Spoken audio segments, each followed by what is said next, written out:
there's a lot of green smoothie recipes that I use. The one that I've currently been using around here in the cafe is spinach, apple, orange, and some lemon juice and water. It's very simple. I suggest for people when you're starting out to do a ratio of 50-60% greens and 40-50% fruit, so it tastes better. And then you can kind of acclimate your taste buds to putting more and more greens. And I also suggest to keep it simple. I hear people talking about green smoothies they do with like 10, 12 different things in them, and vegetables and avocados and carrots. And honestly, what she talks about in her book and what I found to be the best thing to do is keep it simple with one type of green at a time, one or two types of fruit at a time. And I think you'll find that the taste is more pleasing to the palate. What we found here at the cafe is that to make green smoothies that people will buy and like, for most people's taste buds, they have to be a little bit sweeter, not too strong on the greens. I personally like them if they've got all kinds of strong green flavors in them, but not everyone does, and it's a great thing to introduce to people. So the recipe we're doing today again is the spinach, apple, orange, and lemon juice. And it's like a super, super easy thing. This makes a big portion, so if you were just making it for yourself, you could do one of two things. You could make this big portion and it lasts for 24 hours. You could drink on it kind of all day, which I used to do. I used to have like a big 32-ounce mug, or you could just cut the recipe in half or something, and or you could make a big recipe and give to your whole family. So so we do 3 cups of water. I always do the water first, mostly because I'm kind of lazy, and if I just fill it right in the pitcher, I don't have to measure it first. So let's see, and then we have some spinach here, and I just kind of like stuff the spinach. You can also use kale for this. Another combo that I really like is kale and apple and pineapple and lemon and lime juice. So this is a fair amount of greens. So yeah, I kind of like, that's a lot more than I can use. Yeah. And we use a fair amount of fruit too. So with the apple, I keep the peel on for this because you get a lot of healthy properties from the peel. And the orange, we just peel it and keep the seeds. We core the apple. I don't put the seeds from the apple in, just for flavor reasons. And that's really... You do keep the orange seeds? Mm-hmm, keep the orange seeds. They tend to get ground up really well in this blender. So, and I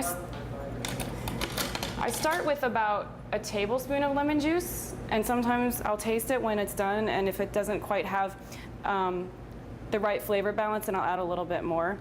The lemon juice with a lot of the dark leafy greens I found is a key thing for taste and flavor. It does what I call brightens it. It makes the flavor kind of pop a bit more and taste more fruity, savory. It's nice in summertime. It has a bit of a kick. So this is loud. The thing is very loud. So, pardon me.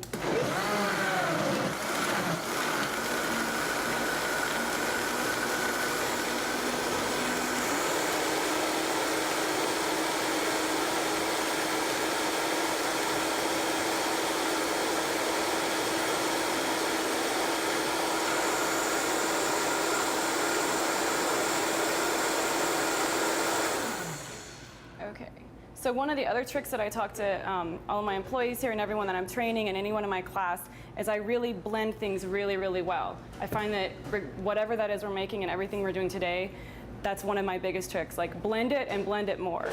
It makes the smoother consistency, and we'll probably end up blending this a little more. If I taste it and there's bits of things in it, I just keep spinning it.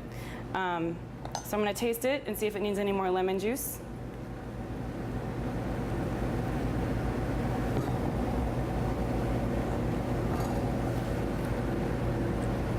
It needs a little bit more, and you lose the taste of the greens when you do that. It's a really neat trick.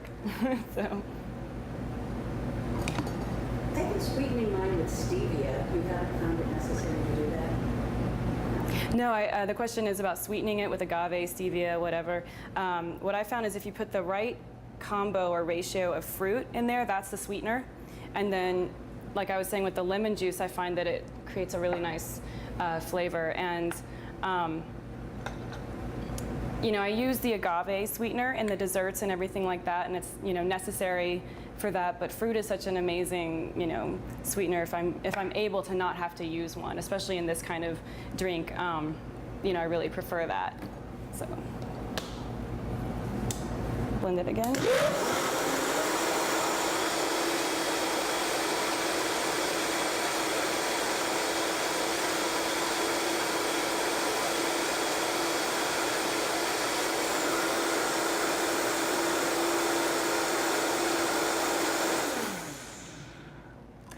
Okay. Let's see where we are.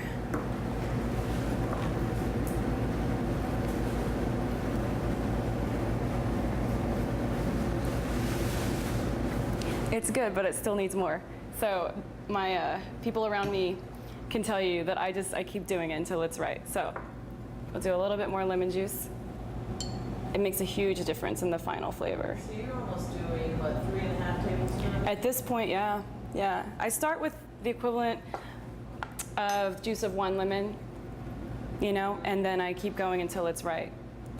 Because I don't like, and the same with salt. I start with a little bit and then keep going. You know, you can always add more, but you can't take those things away. If you over salt or over lemon something, it's out of the park. It's not good. So.